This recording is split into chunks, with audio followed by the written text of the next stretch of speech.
Welcome back to my channel. I'm here with my January wrap up. I read 7 books, so let's go through them. First, I read Blood of Hercules by Jasmine Moss. This was a 2.75 for me. This was definitely Greek mythology thrown in with reverse harem, with a little bit of like finding out your powers and stuff like that. Main character basically is this regular human being that finds out that there's more to her than meets the eye, especially when she is thrown into this competition. So think like Hunger Games in Greek mythology. And she is then in the care of Achilles and Patroclus. I can't pronounce the name, but basically is under their guidance. They can't stand her. She, along the way, meets her 2 different professors that somehow are all about her.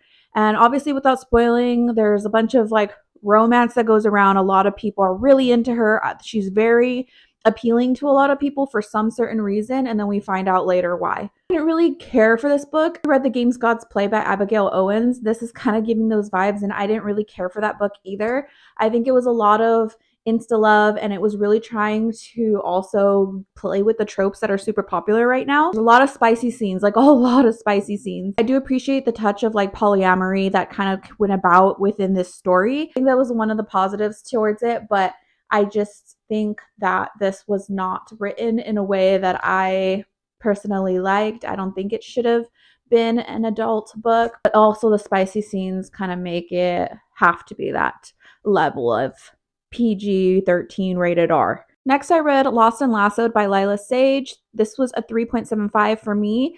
I really enjoyed this book. I have really liked the Rebel Ranch series, and this is the 3rd in the series. I did read the 2nd one first, and I think the 3rd one and the 2nd one are tied for the first fave. They're kind of like back and forth. But the 3rd one kind of follows another set of couples within this Rebel Ranch universe, and you are basically seeing the enemies to lovers come to life. I thought it was super cool. I love the banter and the cowboy spiciness, so definitely check that out if that is what you're into. Next up, I read Phantasma by Kaylee Smith. This was a 2.5 for me. I am so sorry to my dark romance girlies. This is not for me. I think that the whole idea of necromancy, demons, devils, all of that was super intriguing. I wish it elaborated more on that. I think that this universe could have came to be a really good plot service to this whole storyline, but unfortunately the romance just took over way too much, and I didn't really care for it at all, as well as the main character being super freaking annoying. I'm so sorry. I did really like Blackwell. Blackwell was a really great male lead.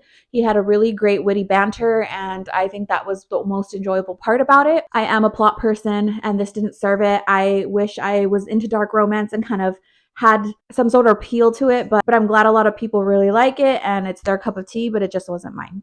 Along those lines, I also read Grave Matter by Karina Halley. I rated this a 3.5. This was also some sort of dark romance paranormal as well. And I really like this creepy aspects to it because there were some really intriguing plot lines to it or story parts to it that made it very intriguing. I really liked the very psychological paranormal mixture of it. And I think it would have done a lot better to like elevate the story if the romance just didn't come out super forced. I don't know. I get why it happened. And again, just really quick, the main character basically goes to like this research institute, and it's all about finding like mushrooms and like fungi. And it was just really weird how it came to be. And obviously, you're very confused at first because it's trying to like make you guess what exactly is going on in this institute. I didn't really care for it. I think the scenes, the spicy scenes, were very much for people that really want that romance. If you want that, that's there. But I think the story didn't really appeal to me. It wasn't bad. It just wasn't my favorite thing in the whole world.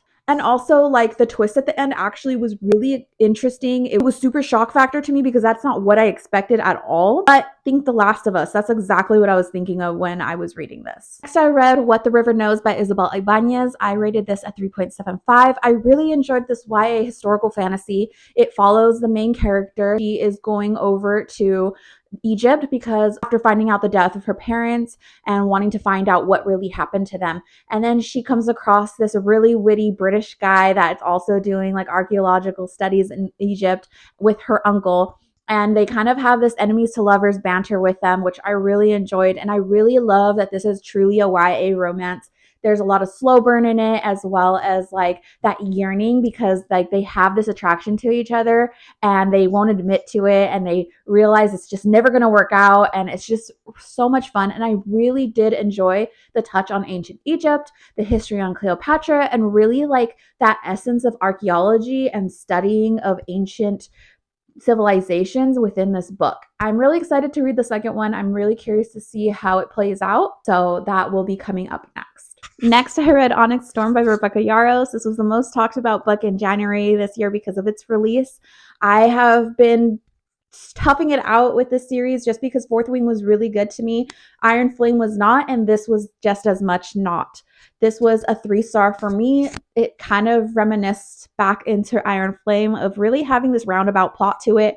I just didn't know where it was going. It didn't make sense sometimes. Along with other people in the internet world, it just went around in circles. There's so many names, and it was just really hard to keep track. I know a lot of people really adore the series, but for me, it's just not cutting it. I don't know if I'll continue the series. I just love dragon stories, and I know some people have made videos on lists of other dragon stories, which I might check out just because I like that idea of dragons and the essence of dragons and their powers, and I just want more of that. So I might have to pick up something else, and I don't know if I will continue the series just because it just hasn't been hitting the same way as Fourth Wing did for me. And lastly, I read Done and Dusted by Lila Sage. This is the first one in the Rebel Ranch series, and this was a 3.5 for me. Again, super enjoyable. I loved it. Knowing what happens later, it didn't really affect anything with me with the story. It is, I think, all the books are spicy, but this one was definitely had a higher spice effect to it. It was a little more blah when it came to like putting the story together, and it happened kind of quick. And I know this was her first one, so I'm wondering if that was it. She's gotten a lot better in the other two.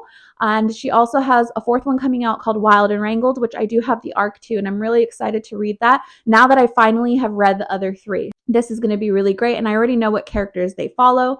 And Done and Dusted is more of a little sister falls in love with the older brother's best friend, and then that kind of relationship and then the dynamics with that. But I really do love the series. It's super cowboy, small town romances, and I think it's just so great to have that as a palate cleanser whenever I need a break between fantasy books. So those were all the books that I read in January. What were some of your January reads? Are any of these on your TBR? And which one are you looking forward to the most? Thanks so much for watching, and happy reading, everybody.